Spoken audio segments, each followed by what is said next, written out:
आज की कहानी है दुख में किसी का साथ मत छोड़ना। एक बार एक शिकारी शिकार करने के लिए जंगल में पहुंचा।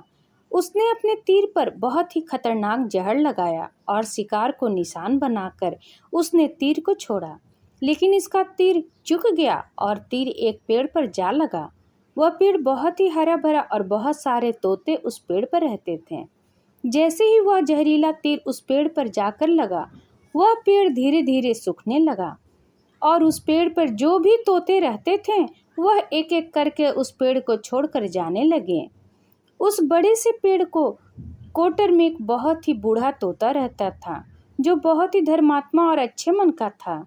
सभी तोते उस पेड़ को छोड़कर जाने लगे थे, लेकिन वह बूढ़ा तोता जाता था, दाना लेकर आता और उसी कोटर में आकर के बैठ जाता था, परंतु उस पेड़ को छोड़ने को तैयार नहीं था।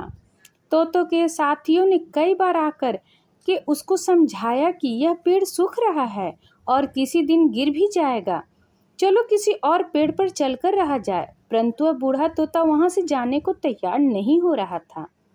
अब यह बात देवराज इंद्र तक पहुंची। उन्हें बताया गया कि एक तोता वह जिस पेड़ पर रहता है, उस पेड़ पर एक जहरीला तीर लगने के कारण सूखने, गिरने और खत्म होने के कगार पर आ पहुंचा और एक बूढ़ा तोता अभी भी वहीं पर रह रहा है। वह दाना लेकर आता और वहीं पर रहता, जबकि उस जंगल में बहुत सारे पेड़ हैं, लेकिन वह उस पेड़ पर रह रहा है।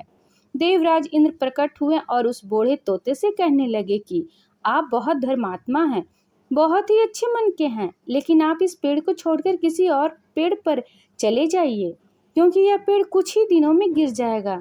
तालाब के पास में बहुत सारे बड़े बड़े हरे भरे पेड़ और बड़े बड़े कोटर में उन पेड़ों पर फल भी लगे हुए हैं, उन्हें वहीं पर तोड़कर खा सकते हैं, परंतु यहाँ से आप चले जाएं।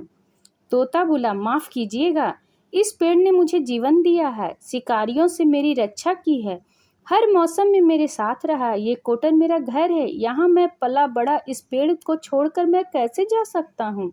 इस पर संकट आया है तो क्या मैं इसे छोड़कर चला जाऊं? मैं ऐसा कभी नहीं कर सकता। देवराज इंद्र तोते की इस बात से बहुत ही प्रसन्न हुए। उन्होंने तोते से कहा, मैं आपके इस बात से बहुत खुश हूँ, मांगो जो आपको मांगना है। उस बूढ़े तोते ने कहा, मुझे बस इतना मांगना है कि जिस पेड़ ने मुझे जन्म दिया, जहाँ मैं रहा, पला बढ़ा, जिसे मेरा जन्मभूमि भी कह सकते हो, आप इसे फिर से वैसे ही हरा भरा कर दो जैसा यह था। देवराज इंद्र ने इस अमृत से उस पेड़ को सींच दिया और पहले की तरह हरा भरा कर दिया। अब आपस में उस पेड़ में आकर बाकी तोते भी रहने लगे। वह बूढ़ा तोता कुछ समय तक और जिंदा रहा, फिर उसकी मृत्यु हो गई और वह स्वर्ग में चला गया। यह कहानी से हमें सीख मिलती है कि जब भी किसी इंसान का बुरा दौर आता है तो वो इमोशनली वो टूटा हुआ होता है, उसे किसी की सहारे की ज़रूरत होती है, किसी की आवश्यकता होती है।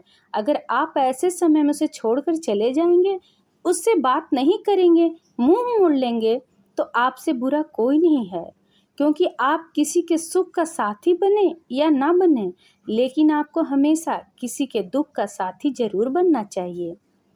आशा करती हूँ कहानी आपको पसंद आई होगी। इस कहानी पर आपकी क्या राय है, कमेंट करके ज़रूर बताइएगा। अगर पसंद आया तो प्लीज़ लाइक एंड सब्सक्राइब करना ना भूलें। इसी तरह और भी कहानी सुनने के लिए कृपया बेल आइकन बटन को दबाना ना भूलें।